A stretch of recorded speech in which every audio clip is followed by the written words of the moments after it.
many children die because they are living in extreme poverty. Their parents are living in extreme poverty. UNICEF estimates that it's about 8.8 million a year. The Lancet published a study recently, earlier this year, that suggested slightly fewer. I think it was 7.7 million.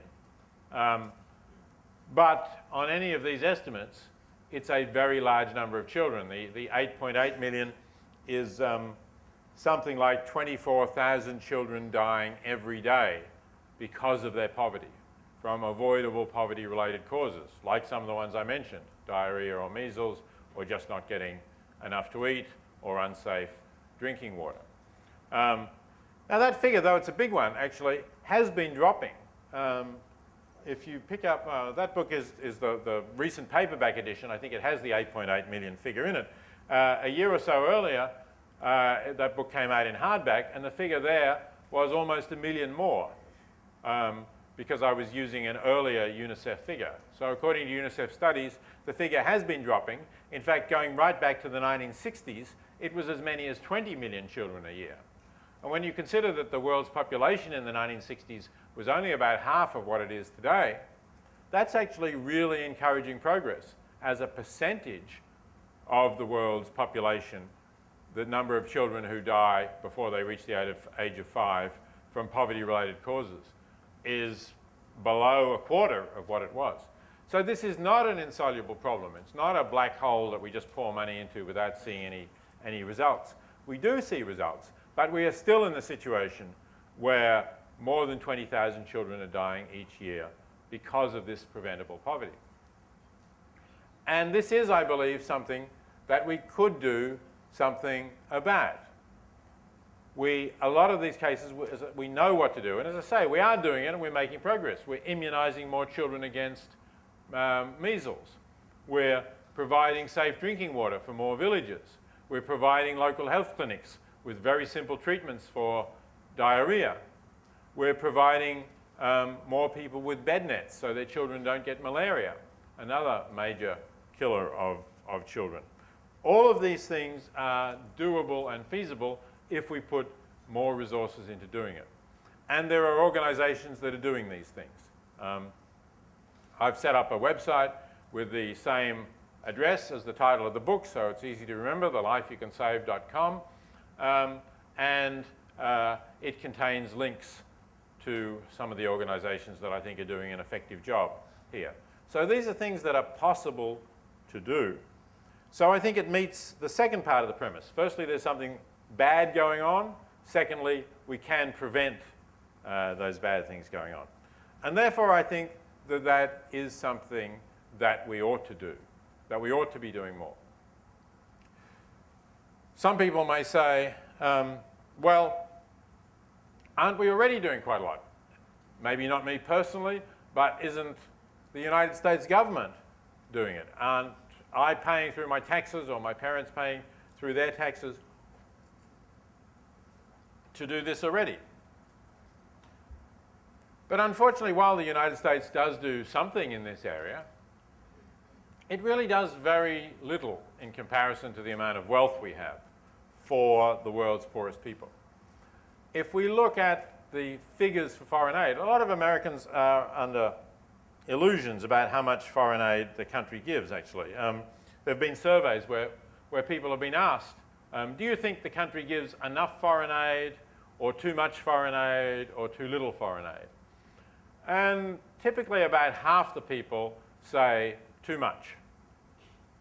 So you might say, well, there just isn't popular support for the government to give more foreign aid. And then you ask the people, so as a percentage of all government spending, as a percentage of what the government spends, we're talking about now, how much of that do you think should be foreign aid?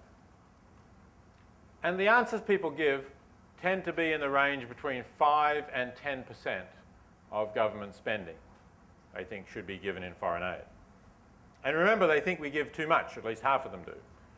So they presumably think we're giving significantly more than 5 to 10% of all government spending as foreign aid. In fact, we're giving less than 1% of government spending as foreign aid. So on the one hand, they're saying we're giving too much.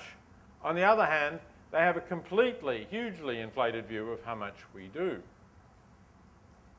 We also don't do too well by comparison with other countries, with comparable wealthy countries. The figure that's usually quoted for how much countries give as foreign aid is not as a percentage of government spending, because of course government spending varies from country to country greatly, but as a percentage of gross national income, how much the nation earns as a whole. The United Nations many years ago, back in the 1970s, suggested that an acceptable standard would be 0.7% of gross national income. That means that for every $100 that the nation earns, 70 cents, not $1, but 70 cents would be given as foreign aid. And that was a goal that the UN set. There are, I think, at present 5 countries that exceed that goal. They are Sweden, Norway, Denmark, the Netherlands, and Luxembourg. The United States doesn't get near it. The United States gives as government aid around 20 cents in every $100 that we earn. So it's way down by comparison with those European nations that are leaders. And in fact, if we put it on a chart of other industrialized nations, we find ourselves pretty much on a par with some of the poorer European nations, like Portugal and Greece. They're around the same level as a percentage of gross national income as we are. It's true, of course, that the United States does give, or people in the United States do give privately. That's not counted in the government aid statistics. And that would add to it a bit. And perhaps privately we give rather more than, say, the Swedes, who feel that their government is doing more and they're taxed more, so they maybe don't give as much privately. Swedes, incidentally, don't get a tax deduction for charitable donations, so that's probably another reason why they don't give as much as Americans do. But even if you add in the private donations, we still don't get even to nearly half as much as the Swedes do. We don't even get to half of that 70 cents in every $100 level. So the private donations doesn't make a huge difference. And then further, if we really are interested in trying to calculate how much the US gives to the world's poor, we'd have to take account of the fact that of that 20 or so cents of official aid, clearly it's skewed towards our geopolitical interests rather than towards helping the poor. So what nation gets the largest amount of US official development assistance? I'm not talking about military aid now. I'm talking about what is classified as official development assistance, and so counts towards this percentage of our overseas aid, of gross national income as overseas aid. Anyone know? Anyone want to guess? Sorry? No? Iraq is right. Iraq currently gets about four times as much as the next nation. So now that you know that Iraq is number 1, can you guess what's number 2? Afghanistan, you're right. Okay, so in other words, the 2 nations in which we have the greatest involvement as part of the war against terror, part of that effort that we've been involved in for the last nearly 10 years, are the top aid nations. And while Afghanistan certainly is a poor country that should get some aid, Iraq is not all that poor. It's a lower middle income country and it has vast oil reserves, of course. And if you look at the poorest countries of sub-Saharan Africa, which are of no great geopolitical interest to us, they tend to rank quite well down on our list.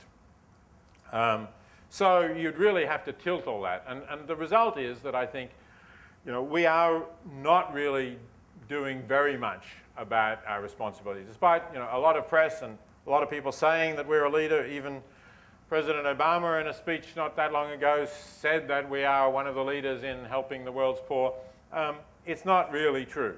And there is a lot more that we could be doing, and I would say there's a lot more that we should be doing.